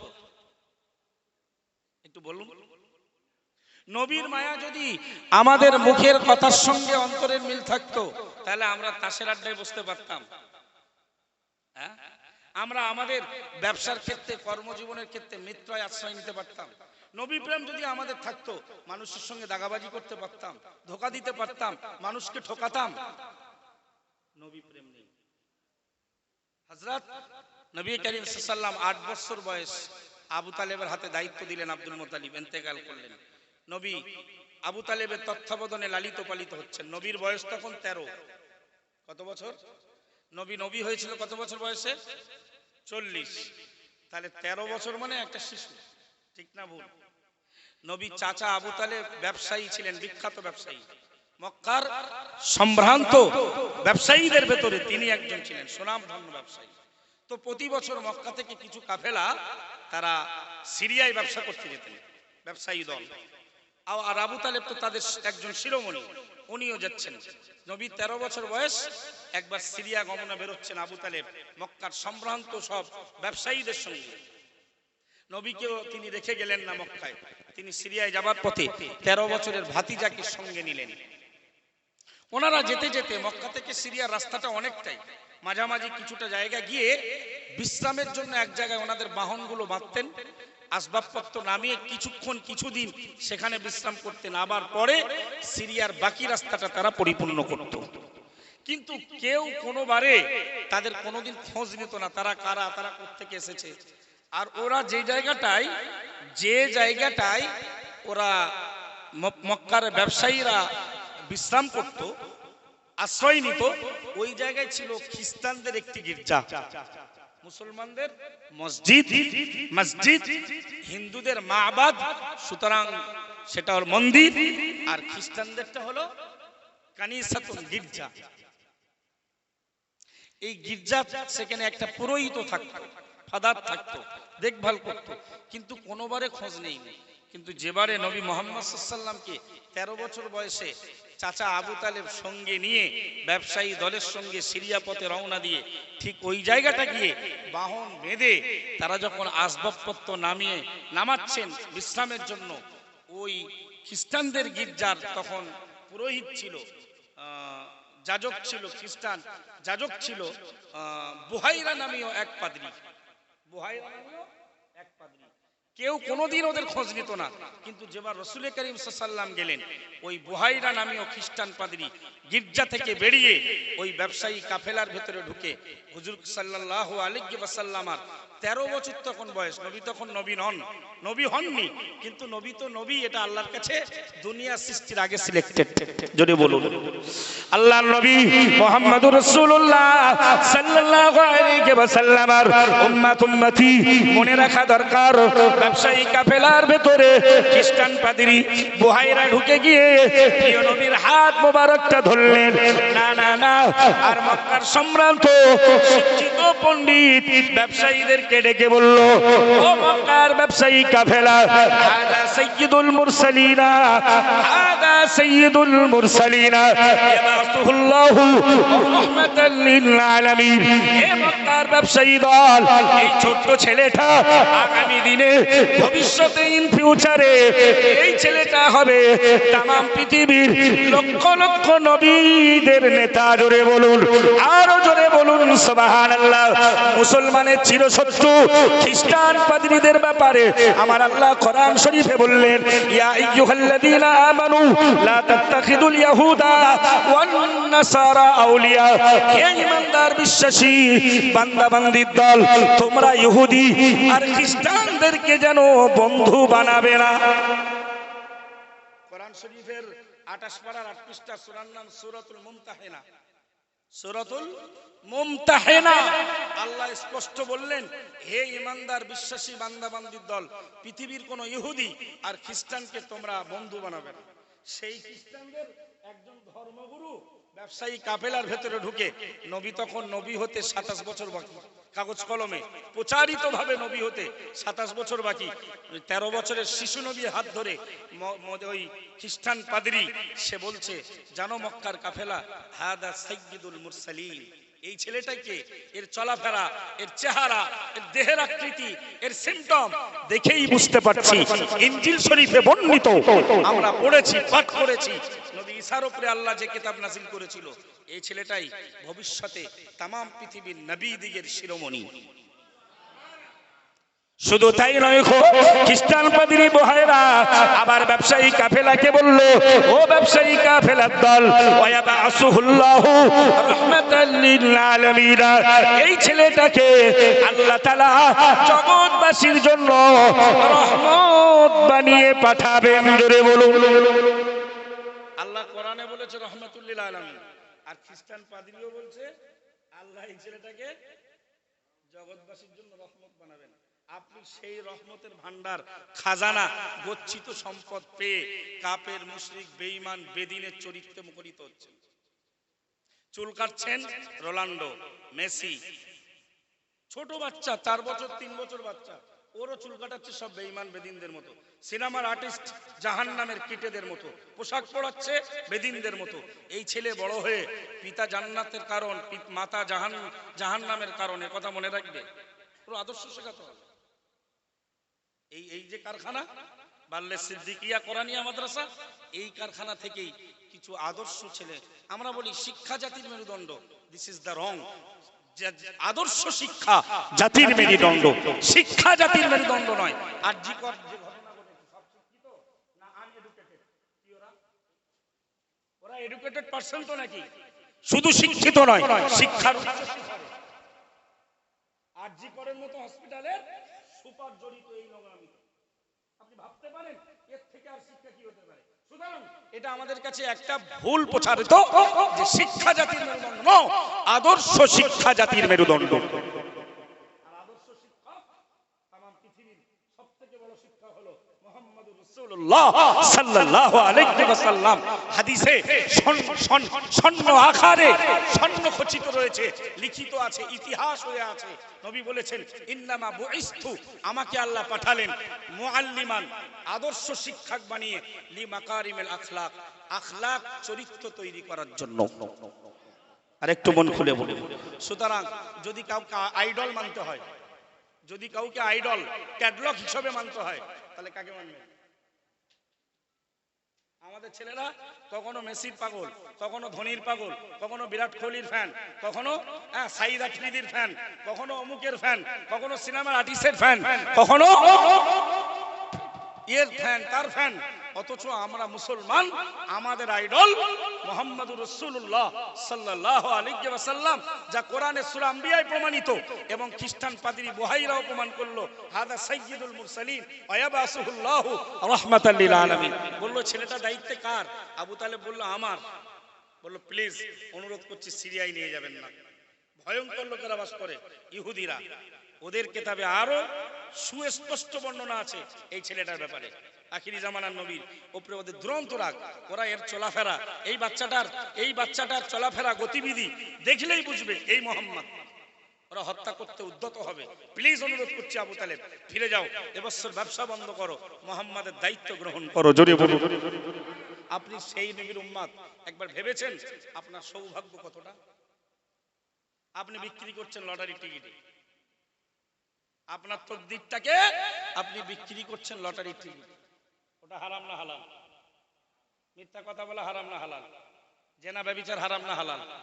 তার নবী তো এগুলো নিষেধ করেছে, আপনি এগুলো করেই যাচ্ছেন। নবী এগুলো নিষেধ করেছেন আর আপনি করে যাচ্ছেন। মদ পান করছেন, জুয়া খেলছেন। এখন চলেন থানায়, আপনাদের থানা মাটিয়া, মাটিয়া তো, মাটিয়া থানায় চলেন। যদি 500 আসামি থাকে, 400 প্লাস মুসলমান, অথচ আমাদের নবী জগৎ গুরু। বেঈমান বেদিনরাও নবীর আদর্শে আদর্শিত হয়ে ঈমানের কালিমা পড়েছেন। জোরে বলুন। একদিন তো সাহাবারা কেউ ঈমানদার ছিল না, ছিল? সাহাবারা কেউ তো ঈমানদার ছিল না। হয়তো কেউ কেউ ঈসা নবীর জামানা থেকে এক আল্লাহ বিশ্বাসী ছিল, কিন্তু অধিকাংশ লোক ছিল কাফের মুশরিক। ঠিক না বলবো? কিন্তু তারা রাসূলের এই আদর্শে মুখরিত হয়ে ঈমানের কালিমা পড়েছে। ওমরের মতো মানুষও রাসূলের প্রতি ঈমানের কালিমা পড়েছে।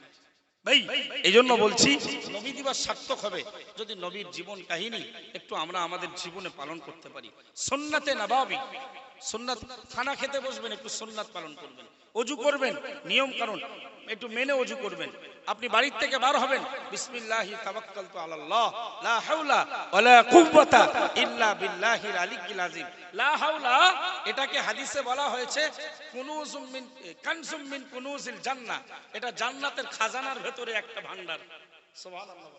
লা হাওলা ওয়ালা কুওয়াতা ইল্লা বিল্লাহিল, অধিকাংশ লোকে পড়ে আলিয়ুল, দিস ইজ দ্য রং, আলিয়িল আযীম, আলিয়িল আযীম। এটা যে পড়লো সে জান্নাতের ভান্ডার থেকে একটা ভান্ডার নিজের নামে ক্রয় করে ফেললো। সুবহানাল্লাহ। বাড়ির থেকে যদি আপনি এই দোয়া পড়ে বার হন, বিশ্বাস করুন রাস্তায় আপনার ফেরেশতারা পাহারা দেবে।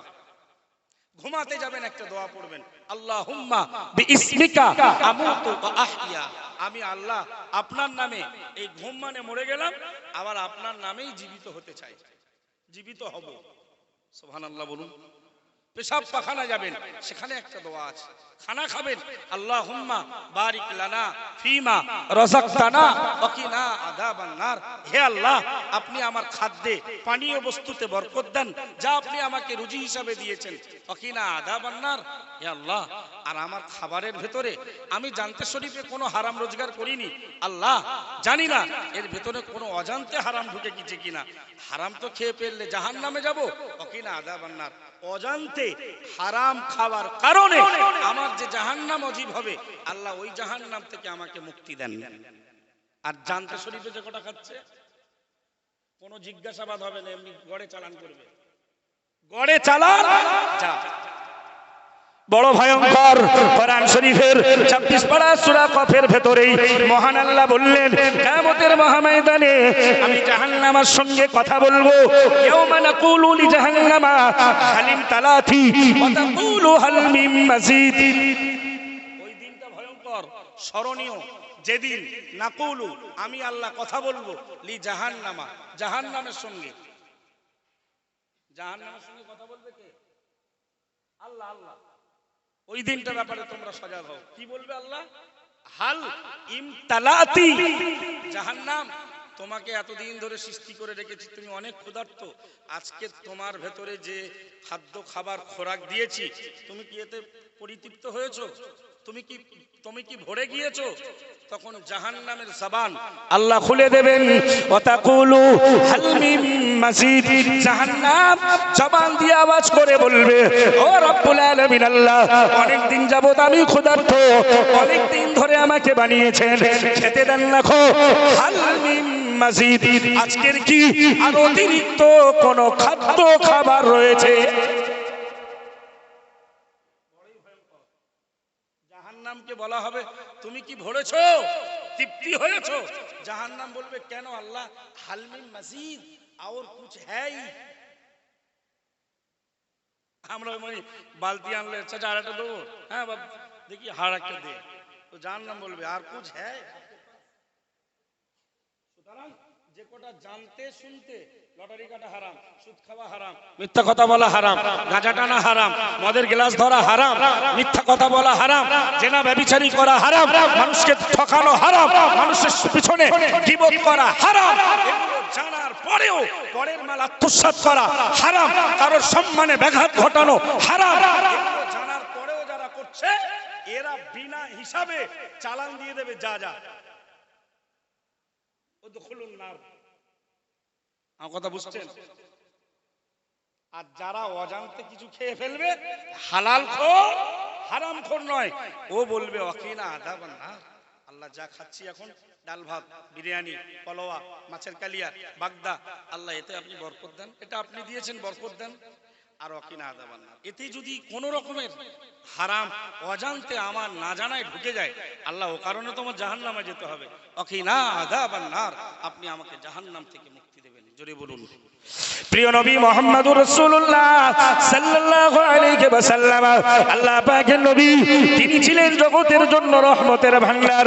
না না না না না, আল্লাহর নবী রাস্তা দিয়ে যাচ্ছেন, আল্লাহর নবী রাস্তা দিয়ে যাচ্ছেন, একজন দেহাতি গ্রাম্য মানুষের সঙ্গে সাক্ষাৎ হলো।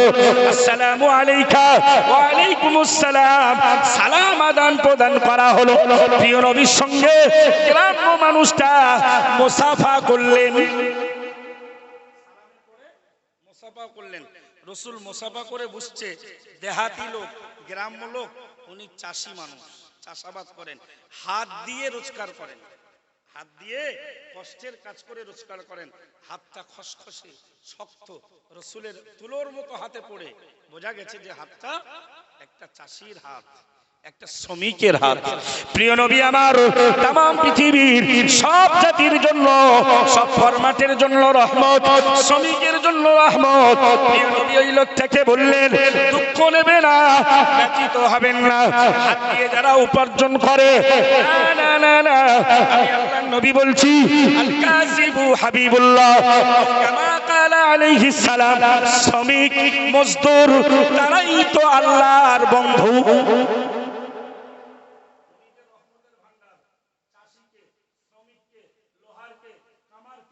সবাইকে বুঝিয়ে দিলেন, ড্রাইভারকে বুঝিয়ে দিলেন যে আল কাসিবু হাবিবুল্লাহ, শ্রমিক মজদুর এই লোকগুলো আল্লাহর বন্ধু।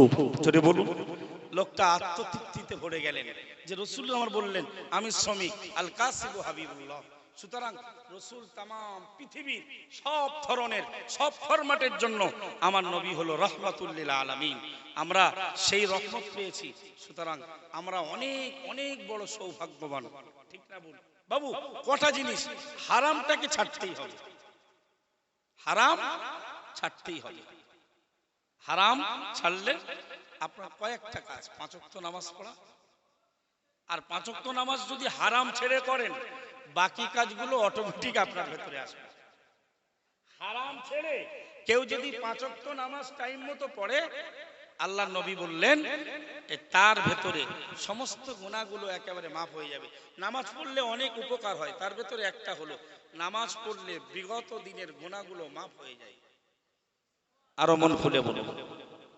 প্রিয় নবী হাদিস শরীফে বললেন তাহতারিকুনা তাহতারিকুনা হাত্তা সাল্লাইতুমুল ফজর ফাগসালাতাহা আও কামা ক্বালা আলাইহিস সালাম।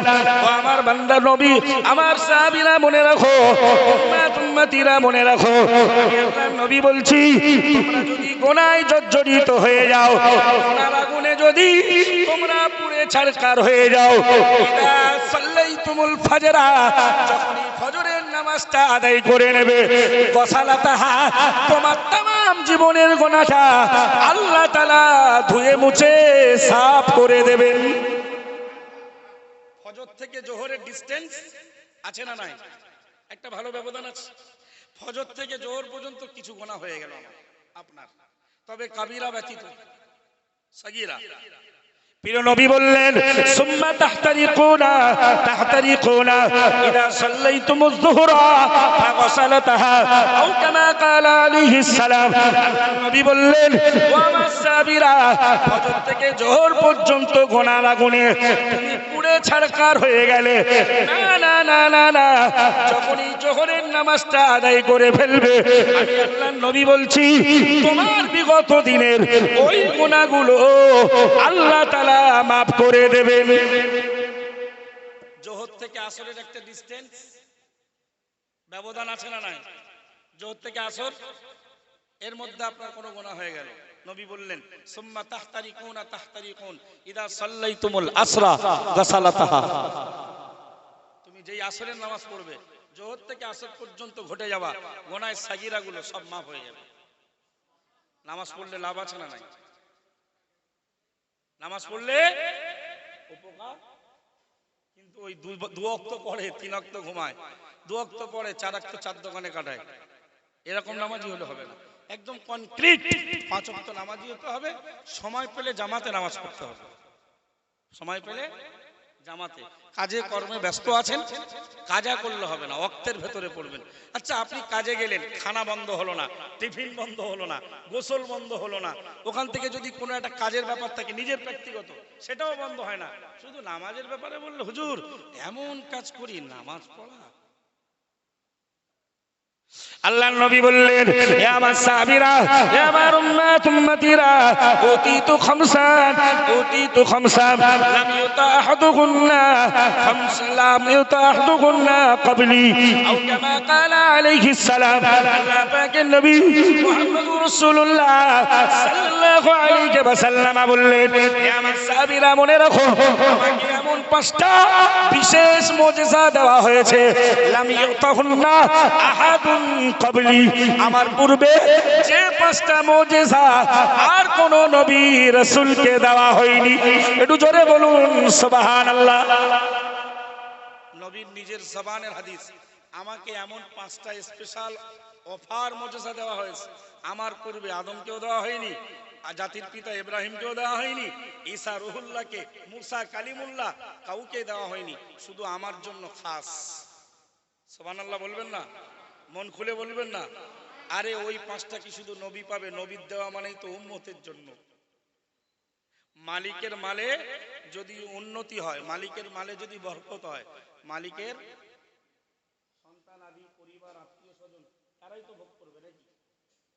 তো নবী 5টা মুজিজা পেয়েছেন যা কোনো নবী পায়নি। তার 1 নম্বরে নবী, তার একটা নম্বরে নবী বললেন আমার জন্য তামাম পৃথিবীটাকে আল্লাহ আল্লাহ পবিত্র এবং মসজিদের হুকুম বানিয়ে দিয়েছেন। আমার জন্য আল্লাহ সমগ্র পৃথিবীটা মসজিদ, যেখানে খুশি নামাজ পড়তে পারো এবং পবিত্র।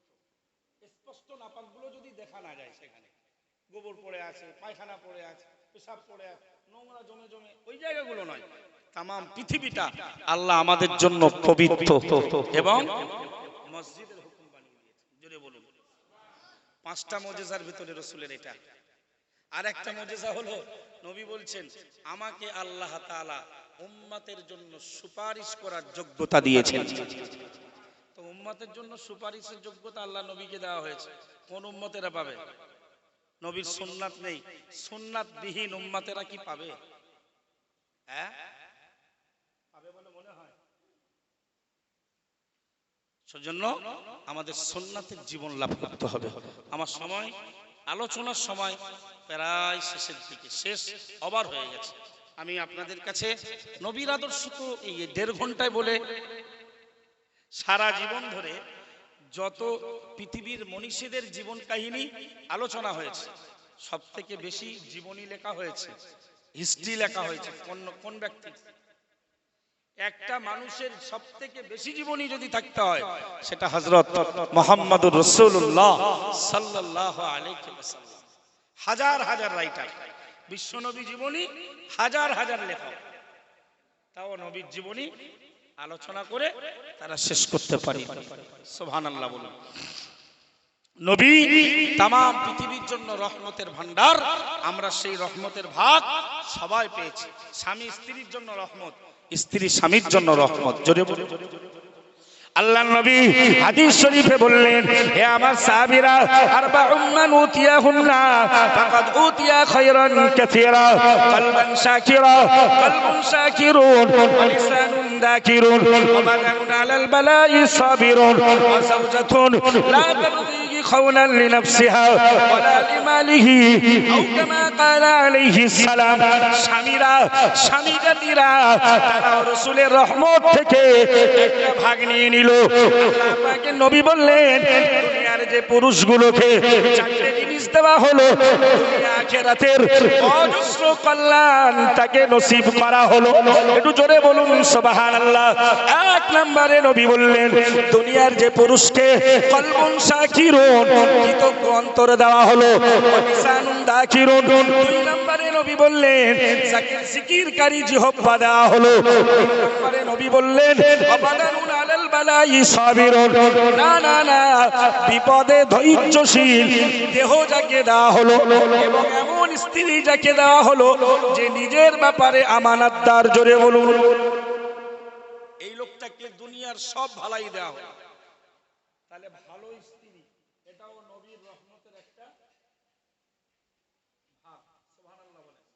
নবী বলছে, যদি নিজের ইজ্জতের আমানতদার এবং স্বামীর সম্পদের আমানতদার স্ত্রী কাউকে দেওয়া হয়, সেই লোকটা দুনিয়া আখিরাতের অজস্র কল্যাণের ভাগীদার হলো। ভাই বক্তব্য আর লম্বা করছি না, বাদলার দিন, এরপরেও আল্লাহ শকর, বাল্যের মানুষের কাছে আমি কৃতজ্ঞ। আমার মতো একটা ছোট্ট, একটা অল্প শিক্ষার মানুষের বক্তব্য শোনার জন্য এই বাদলা মাথায় এতগুলো মানুষ আপনারা জড়ো হয়েছেন। আল্লাহ পাকের দরবারে আমরা সবাই শুকরিয়া করি। আল্লাহ আমাদেরকে রাজি হয়েছেন, চেয়েছেন, তাই আমরা এখানে আসতে পেরেছি। সবাই মন খুলে শেষে একবার বলুন আলহামদুলিল্লাহ। একটু সবাই উচ্চ স্বরে দরুদ শরীফ আল্লাহুম্মা।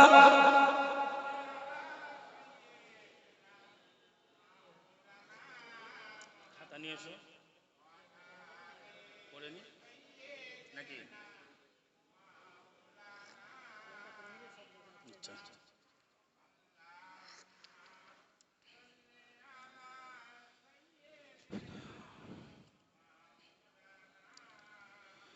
وعلى آل سيدنا মাওলানা মুহাম্মদ সাল্লাল্লাহু আলাইহি ওয়াসাল্লাম। বিশ্বনবী দিবস, আসুন আমরা সবাই প্রিয় নবীর শানে দাঁড়িয়ে আজকের আমাদের এই বাল্যে থেকেই একটু সালামের তোহফা। ইয়া নবী সালাম,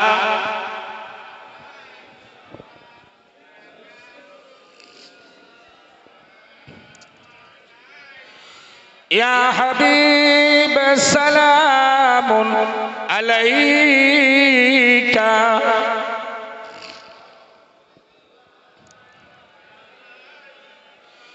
طلع البدر علينا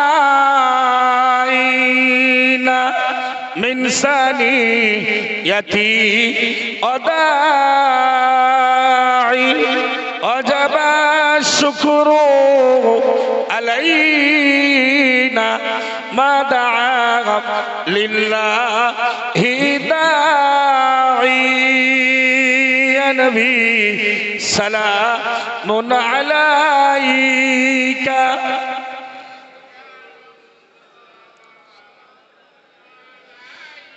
يا حبيب سلام عليك.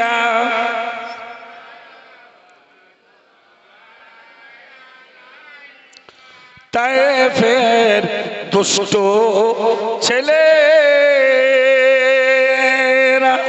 মোর নবীকে পাগল ভাবিয়া মারিল পাথর ছুড়িয়া, উঠিল আরশ কাঁপিয়া।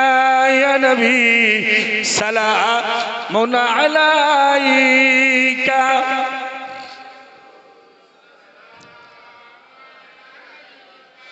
ইয়া হাবিব সালামুন আলাইকা, সালাওয়াতুল্লাহি আলাইকা। একটু সকলে সামনে আগে আসেন, একটু আগে আসেন। বালাগাল উলা বিকামালিহি